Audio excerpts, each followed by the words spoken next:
Hello, good day everyone. My name is Jeremiah Laudi and I am a student from Holmes Institute in Brisbane and I'm currently enrolled in Information Technology for Business. And for today, I'll be going to discuss about compliance and storage. In the corporate environment, businesses manage a vast amount of digital data, making compliance with data regulations and efficient data storage vital for legal and operational success. These presentations will highlight the importance of compliance and storage in businesses and in information systems.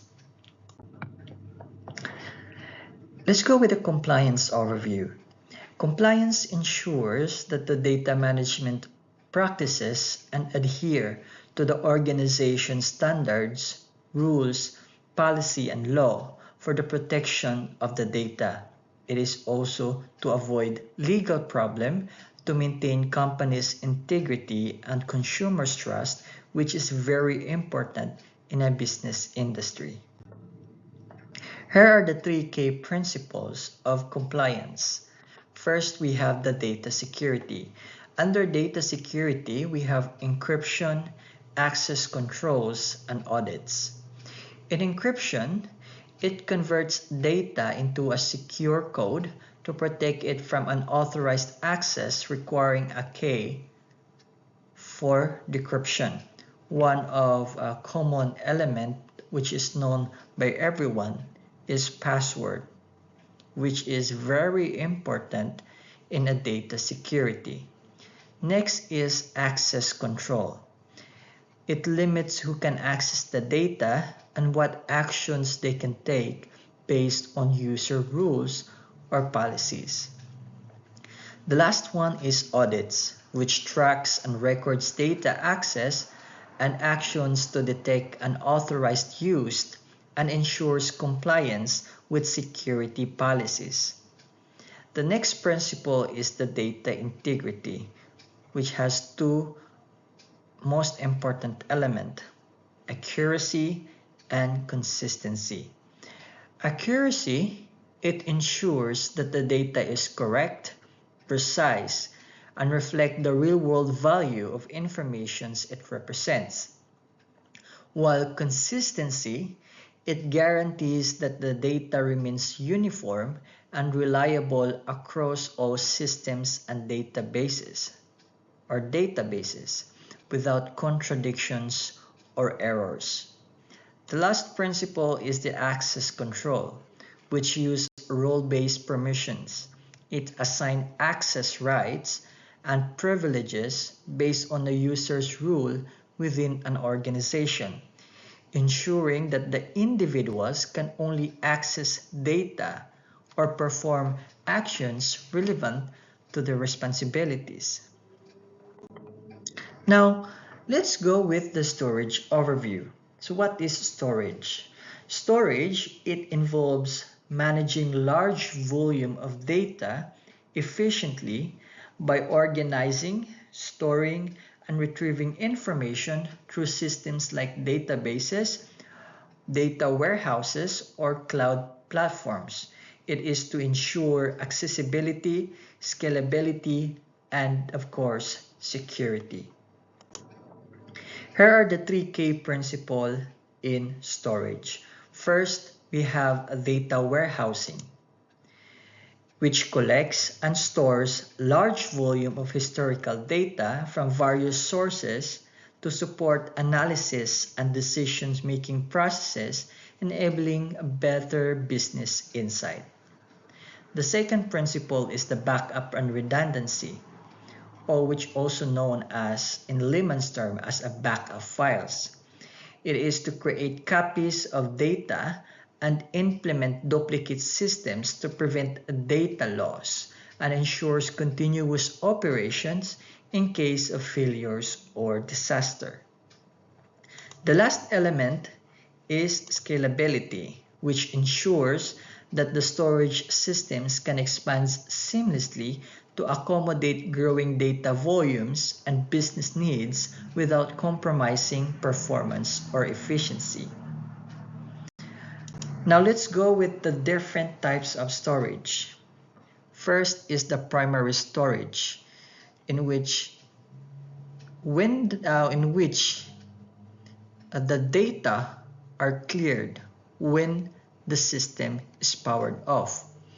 Primary storage includes random access memory, which temporarily stores data for active processes, and cache memories, which provide quick access to frequent use data for faster processing. And as what I have said again, both are cleared when the system is powered off. The second type of storage is the secondary storage, or known as non-volatile storage, which includes hard disk drive for large capacity data storage, flash drives for portable data transfer, memory cards for use in mobile devices, optical storage, CD, DVD, Blu-ray for media and archival purposes. And the similarity of this secondary storage, it retains data even when the power is off. So that's the two differences between primary storage and secondary storage. The next type is the tertiary storage, which has a long-term data archiving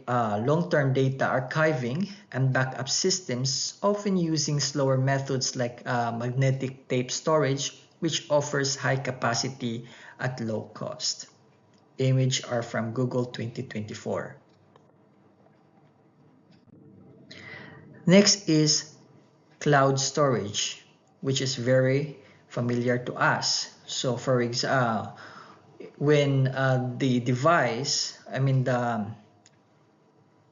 when the storage of the device is already full, we often use a cloud storage, in which the difference of it compared with the other, it used internet and there is a third party involved in management. Example are Google Drive, Dropbox, Amazon S3, and Microsoft OneDrive that allows users to store, access, and share data remotely over the internet.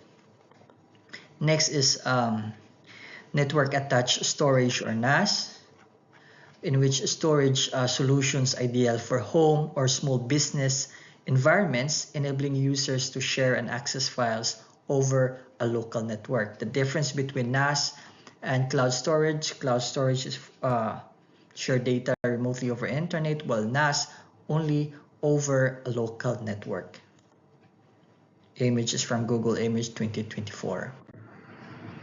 The role of compliance in innovation, it allows companies to innovate safely by ensuring adherence to regulation and minimizing legal risk.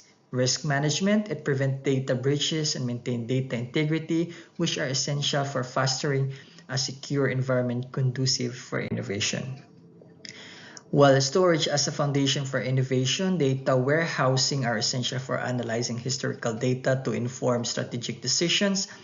And efficient, in terms about efficiency and speed, modern storage systems such as SSDs and cloud solutions enable faster response to market demands and enhance overall operational efficiency. Now, for the conclusions, compliance and storage are essential for driving innovation in a corporate environment, as compliance ensures secure and ethical data management, while efficient storage facilitates informed decision-making. Implementing a robust compliance and storage systems which protects data and encourages a culture of innovation. Here are the references, and that's all. Thank you for listening.